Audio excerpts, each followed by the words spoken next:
आज से हम श्रीमद् भागवत जी के दशम स्कंद में प्रवेश कर रहे हैं। दशम स्कंद को भगवान जी का मुखमंडल समझा जाता है।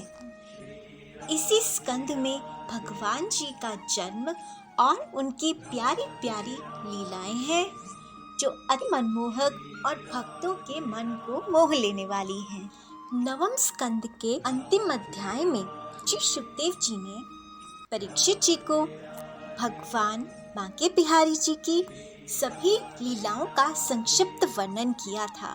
संक्षिप्त वर्णन करके पहले सुखदेव जी ये देखना चाह रहे थे कि परीक्षित जी में श्री भगवान की लीलाओं को सुनने की कितनी लालसा है, लेकिन संक्षिप्त में ही भगवान की लीलाओं का वर्णन सुनकर परीक्षित जी का मन नहीं भरा। दशम स्कंध के प्रथम अध्याय के पहले श्लोक में परीक्षित जी सुखदेव जी से कहते हैं, कथितो वंश विस्तारो भवता सोम सूर्ययोः राज्ञां च उभय वंशानां चरितं परमाद्भुतम् यतोश्च धर्मशीलस्य नितरां मुनि सत्तमं तत्र अंशेन अवर्तिनस्य विष्णोर्राणि शंसनः। कि भगवान आपने स्वभाव से ही धर्म प्रेमी यदुवंश का विशद वर्णन किया है। कृपा करके उसी वंश में अपने अंश श्री बलराम जी के साथ अवतीर्ण हुए भगवान बांके बिहारी जी के परम पवित्र चरित्र को भी हमें सुनाइए। अवतीर्य यदुवंशे भगवान भूत भावनः कृतवान यानी विश्वात्मा तानीनो वद विस्तरात्। भगवान बांके बिहारी जी समस्त प्राणियों के जीवन दाता एवं सर्वात्मा है। उनका विस्तार से हम लोगों को श्रवण कराइए।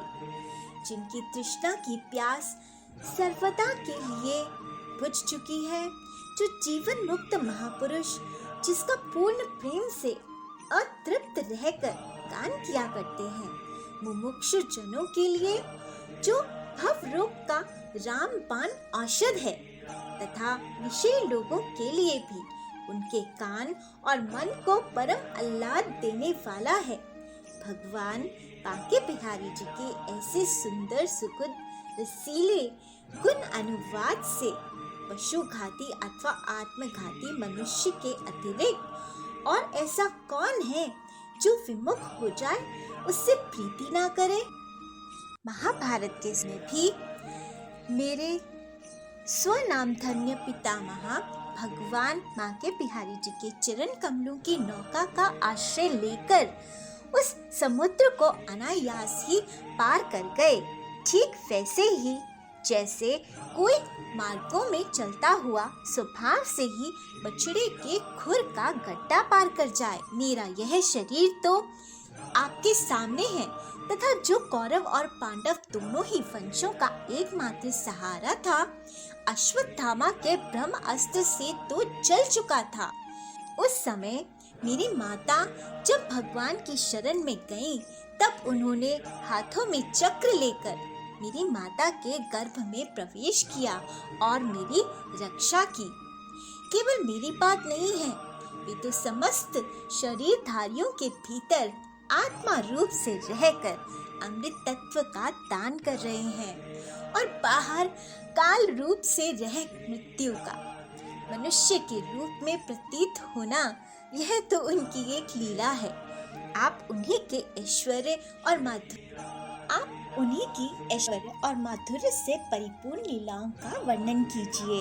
लेकिन यहाँ पर परीक्षित जी की कथा सुनने की उत्कंठा को सुखदेव जी परखना चाहते हैं, इसलिए वो परीक्षित जी से कहते हैं कि परीक्षित जी 6 दिन बीत गए, आपने ना तो कुछ खाया, ना पिया, ना ही विश्राम किया, तो आप थोड़ा खा पीकर कुछ विश्राम कर लीजिए, फिर हम आगे कथा आरंभ करेंगे।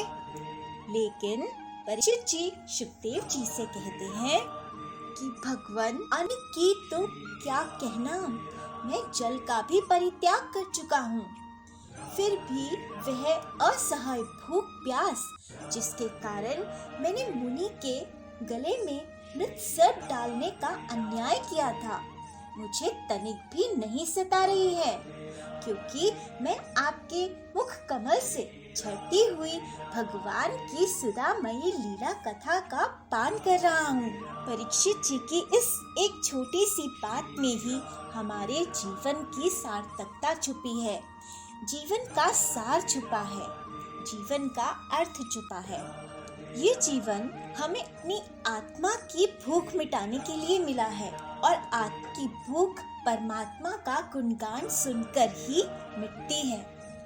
और एक बार जब आत्मा की भूख मिटनी शुरू हो जाती है तो तन की भूख, मन की भूख हमें नहीं सताती। शुकदेव जी जब परीक्षित जी को भगवान की कथा का पान करा रहे हैं तो शुकदेव जी की आत्मा तृप्ति प्राप्त कर रही है, और जितनी तृप्ति शुकदेव जी की आत्मा प्राप्त करती है उतनी ही तृप्ति परीक्षित जी की आत्मा भी प्राप्त कर रही है, और जितनी तृप्ति प्राप्त कर रही है उतनी ही अतृप्त हो रही है।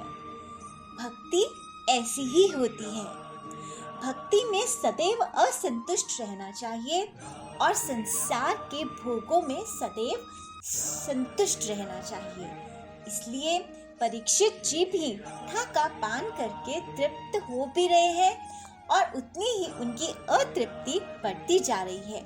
इसलिए वो शुकदेव जी से पूछते हैं, शुकदेव जी हमें बताइए कि बलराम जी रोहिणी के पुत्र थे, फिर देवकी के पुत्रों में भी उनकी गणना क्यों होती है? एक ही शरीर से दो माताओं के पुत्र कैसे हुए वो?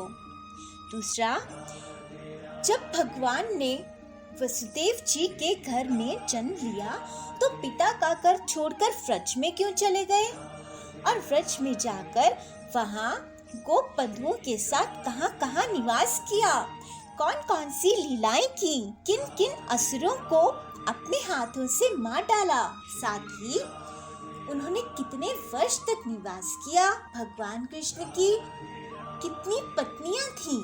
मैंने भगवान कृष्ण के बारे में जो भी लीलाएं पूछी हैं, वे सब आप मुझे विस्तार से सुनाइए, क्योंकि आप तो सब कुछ जानते हैं। मैं बहुत ही श्रद्धा के साथ उन्हें सुनना चाहता हूँ। यह सुनकर परीक्षित जी बहुत प्रसन्न हुए। वह समझ गए कि अब परीक्षित को सिर्फ भगवान की कथा के अलावा किसी और भी वस्तु का, कामना का कोई भी ध्यान नहीं है। परीक्षित जी का ध्यान अब भगवान में लग चुका है। इसीलिए शुकदेव जी ने आगे भगवान की कथा को विस्तार से कहना आरंभ किया। सम्यक कथिता बुद्धिः तव राज ऋषि स उत्तमा वासुदेव कथायां ते यज्जाता नैष्ठिकी रीतिः। शुकदेव जी कहते हैं, भगवान की लीला रस के रसिक राजऋषि, तुमने जो कुछ निश्चय किया है वे बहुत ही सुंदर और आदरणीय है, क्योंकि सबके हृदय आराध्य भगवान की लीला कथा श्रवण करने में तुम्हें सहज एवं सुदृढ़ प्रीति प्राप्त हो गई है।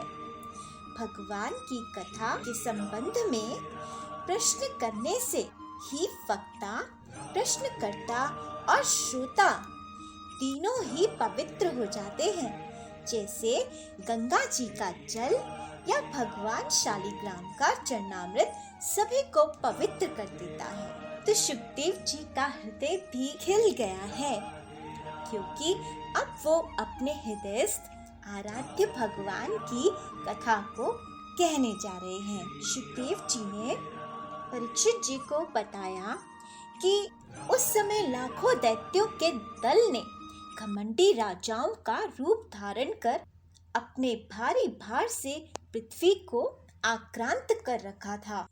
यहाँ पर शुकदेव जी का इशारा कंस की ओर जाता है। कंस कौन था? कंस का जन्म कैसे हुआ और किस प्रकार उसने पृथ्वी को आक्रांत कर रखा था, ये हम अगले वीडियो में श्रवण करेंगे। तब तक भगवान जी का नाम जाप करते रहिए। हरिओम नमो भगवते वासुदेवाय। हरिओम नमो भगवते वासुदेवाय। हरिओम नमो भगवते वासुदेवाय। जय बिहारी जी की।